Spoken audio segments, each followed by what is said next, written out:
Homosexuality is a compound word that refers to the sexual relations between two people of the same sex. This is in contrast with heterosexuality, which involves two people of the opposite sex. Those who argue in favor of homosexuality will often argue from the standpoint that those in these relationships love one another, and since it is based upon love, their behavior is not to be questioned. Instead, it should be celebrated. Many who defend homosexuality claim that homosexuals are born that way, therefore we cannot judge them. However, while the born that way argument is very common, it's not as popular as it used to be. Well, why? Because first, it's simply not true. Second, it's too limiting. The argument was used initially to get more people to accept homosexuality. After it is more widely accepted, the argument can be dropped to get more people to experiment with homosexuality. Among the adult population in the United States, about 1.8% identify as bisexual and 1.7% identify as gay or lesbian. Homosexual activity puts one at a much greater risk of sexually transmitted diseases. In 2017, approximately 70% of new HIV diagnoses were among gay and bisexual men. Same-sex marriage was first made legal in Massachusetts, with the first same-sex couples receiving marriage licenses in 2004. And then, since a Supreme Court decision in 2015, same-sex marriage has been legally recognized in all 50 states. And as of 2017, there were approximately 547,000 same-sex couples who had married legally but not biblically in the United States. So what are some Bible principles relating to this? Well, first we see that God created male and female to complement one another, including sexually. After creating Adam, God recognized it is not good for the man to be alone. I will make him a helper suitable for him, Genesis 2 and verse 18.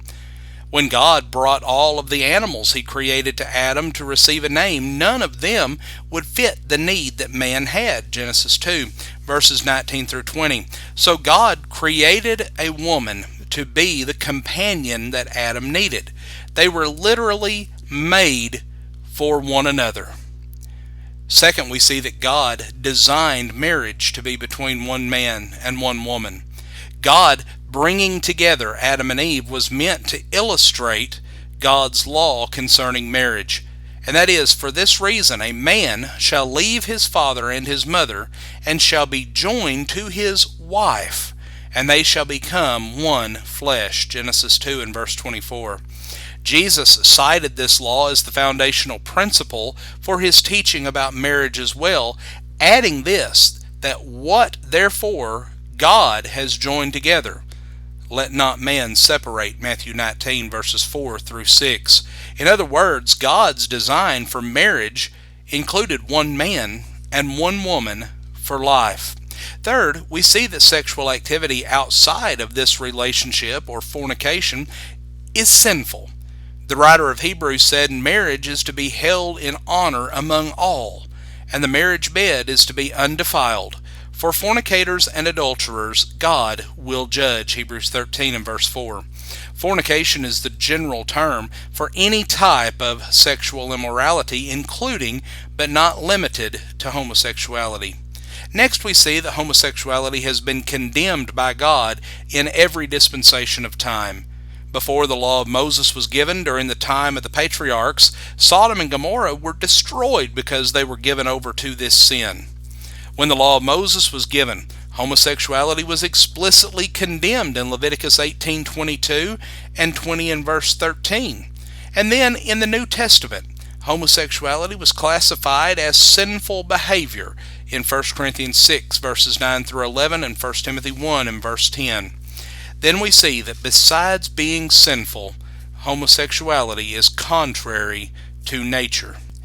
Paul made this point in his letter to the saints at Rome. For this reason, God gave them over to degrading passions, for their women exchanged the natural function for that which is unnatural, and in the same way also the men abandoned the natural function of the woman, and burned in their desire toward one another, men with men, committing indecent acts, and receiving in their own persons the due penalty for their error. Romans 1, verses 26 and 27.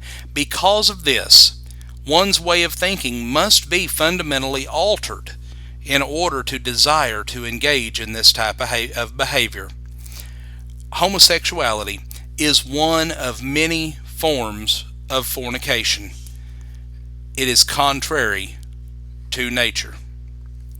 The Bible clearly classifies this behavior as sinful. Therefore, homosexuality is wrong, no matter how much public opinion changes about this subject. Thank you for joining us today, and have a blessed day.